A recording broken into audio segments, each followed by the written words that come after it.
Hi everyone. So I haven't done an empties in quite some time, so let's start because I talk too much.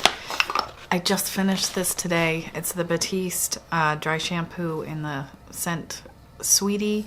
I really didn't like this scent at first. It sort of has grown on me. I don't love it. I don't hate it. The formula, same kind of thing. I don't love it. I don't hate it. It works okay. It doesn't leave a huge amount of white cast. I can deal with some. I'm fine with it. I do brush it out though, generally. Like I do with a lot of dry shampoos, and I would probably repurchase this, though I don't know that I would get this scent again. I don't know. I've tried the tropical one. I have the original one, which I don't like at all. I like this one way more. I don't know if this is better than tropical. I don't know. I just need to try some of the other scents because it's so affordable. Why not? And let's see, the Garnier Micellar Foaming Cleanser. I did repurchase this. It takes off makeup really well. It takes my super sticky, grippy SPF from Paula's Choice, the Resist Super Light Daily Wrinkle Defense SPF 30. That stuff is hard to get off. Some cleansers don't take it off. This does. Leaves my face feeling quite soft. So it also removes makeup well. It says it's okay for lips and eyes. And the only downside is it can hurt a little bit if I get it in my eyes. And I think it says to avoid contact with your direct eye contact and to rinse thoroughly. I mean, it does hurt a little if it gets in my eyes, but it works really well. I do go through it fairly fast because it's kind of a watery gel, but it works so well that I just keep buying it because I find it difficult to find something that will take off my makeup well, and I just don't like doing two steps. I do it, but I would prefer to have something that cleans my face and gets my makeup and my SPF all in one go. The Paula's Choice Resist Omega Plus Complex serum. I don't know. I don't think I've really noticed any difference in my skin after I stopped using this. My skin in general has been in really good shape, but not using this for like a month or two, I haven't noticed any difference. So it maybe helped keep my skin a little bit more balanced as far as hydration goes, but I don't know that that's really worth it because this is a pretty expensive product. I have a couple beauty blenders that just need to be tossed. These are old, they're starting to fall apart, so there you go. I have a flower sponge that I like. I have a bunch of Real Technique sponges I like. I have some Sonia Kashuk, the new, these sponges, those are okay. These do clean up really nicely, which I appreciate. But those are a little bit stiffer, and I think they're made out of a different material, and they feel like they might be a little more durable. Another Paula's Choice empty is this Resist Advanced Pore Refining Treatment, 4% BHA. The packaging on this I found really annoying. It's, like a dropper style thing, except one pump was not enough to cover my whole face, so I would do like 1.5. And I was using this at night, and then I was using the 2% BHA liquid in the morning. Since I've been using Differin and my face has been a little bit more sensitized and can't really stand up to that amount of exfoliation, I have just gone to using the liquid, not necessarily 2 times a day. Sometimes I do twice a day, but not usually, and I would not repurchase that 4% because it's expensive because of that packaging issue, etc. This one I have repurchased. It's the Paula's Choice Boost 10% Niacinamide Booster. These got a repackage here somewhat recently, and I feel like I noticed a difference in my skin. My skin it just looks a little bit clearer. It looks a little bit red. The texture seems a little bit better. It feels like the fine lines around my eyes are a little bit better. And that could be because I'm using more exfoliation. I'm also using the Differin now, which is a retinoid. I don't know, but generally I feel like my skin has really improved, and I do think the niacinamide is one of the things that has helped my face. I also have a Real Techniques sponge that's falling apart, and that one's also being tossed. The new Real Techniques sponges, I think, are there's something different about them than the old ones. The new ones feel a little squishier when they're dry. These feel a little more stiff. I don't know. I don't know what that's all about. I have some, let's see, the Paula's Choice Perfect Cleansing Oil packet. I would definitely consider buying the Paula's Choice Cleansing Oil. I have the Simple Hydrating Cleansing Oil, and I like it okay. I don't really love it. I feel like I have to use a lot in order to get it to really spread on my face. So I have a few makeup items that are just getting tossed because they are old or dried out. This is a throwback. L'Oreal Hip High Intensity Pigments Color Chrome Eyeliner. Super pretty, amazingly metallic silver eyeliner, but it is so old. And it finally died and is completely dried out, so I need to toss that.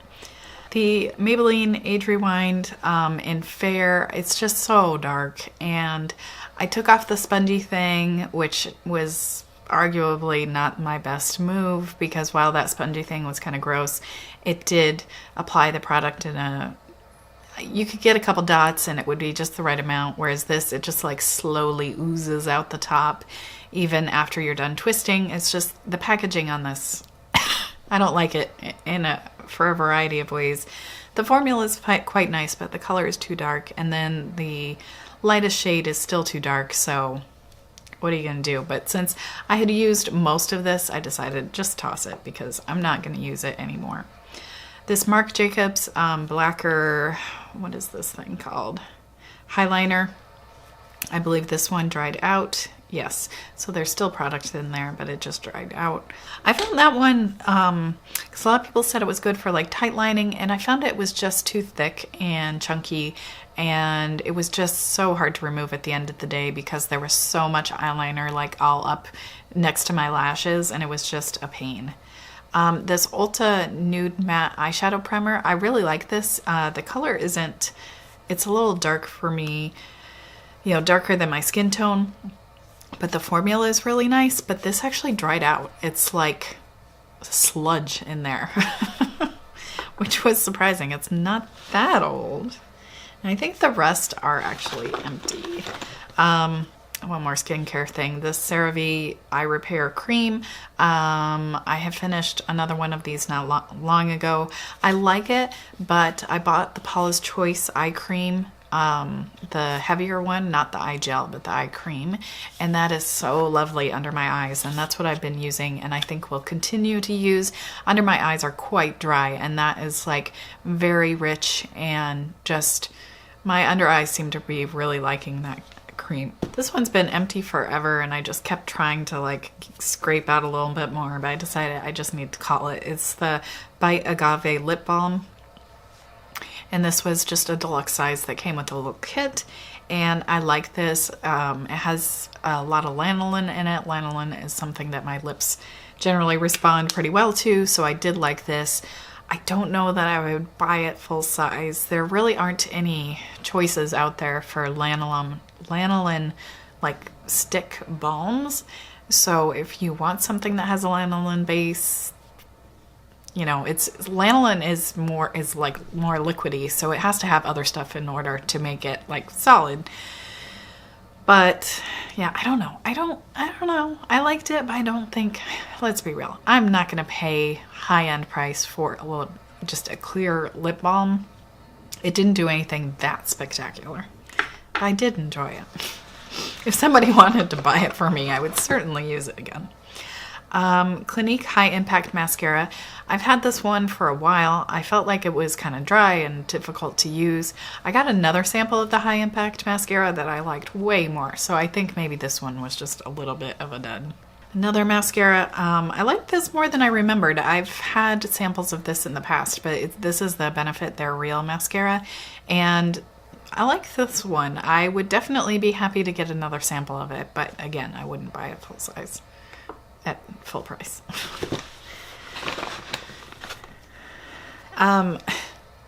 I just finished this today, actually. with the makeup I had on before this. I have since removed my makeup and put it on again with, again, makeup I'm not super happy with, but we're going with it. This is the ColourPop Brow Boss pencil in soft black. So this is why I had the cap separate, was when you try to take the cap off, the spoolie comes off, and then you're like using your teeth to like pull it off. So that's kind of a bummer on the packaging. I like this color. It's not black and it's not gray. It's really just a cool brown, a cool dark brown. And that's a color that I like on me for my eyebrows. So I did enjoy this. So I did buy a couple new brow products from ColourPop when I made an order here recently. And I did pick up another Brow Boss in soft black. Hopefully the packaging will stay better together so I'm not having to deal with this spoolie situation. I do like the formula. I like the color. I like the format. And I also picked up the Precision Brow Pencil, which is non-retractable. This one is retractable. But I feel like you can get a little bit more of like hair-like strokes with the Precision one. Whatever. They're cheaper than similar products. And I like the color, so. This Rimmel Exaggerate Lip Liner in Innocent. I have been through 1 or 2 of this color.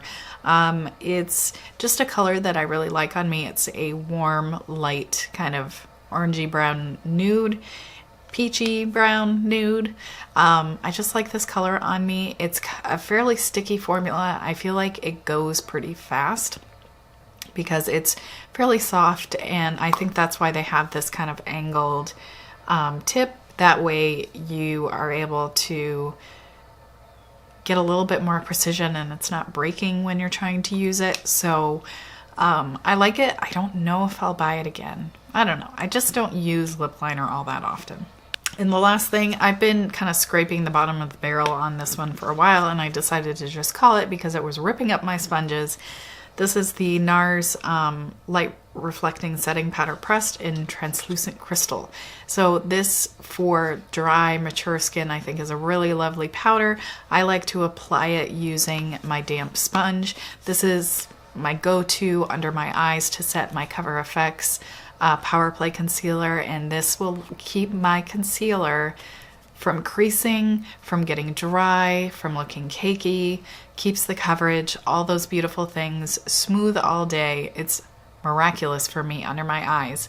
And so I love that. I repurchased it in the most recent Sephora sale. And I would definitely recommend it if you're looking for a powder under your eyes that doesn't have any color, has more of a natural finish, and can potentially help if you have issues with things looking dry and crepey and not good. I can't recommend that one enough. I know it's expensive, but I would give it a try, especially if you can return it. So that is it. Got a fair amount of like makeup finished, which is always exciting, super exciting. And then some stuff that just needed to be thrown away because who knows how old it was. Let me know if you have any questions or comments below. I always love chatting with you guys. Let me know also if you have finished anything recently, because I think that's super fun. And if you would buy it again, or if you have something else in mind. And yeah, I hope you're having a wonderful day. Thank you so much for taking the time to watch my video. If you want to see more from me and you aren't already, please do subscribe. Turn on the bell if you want a notification when I upload a video. And yeah, I think that's it. I think I already said everything. I'll see you soon.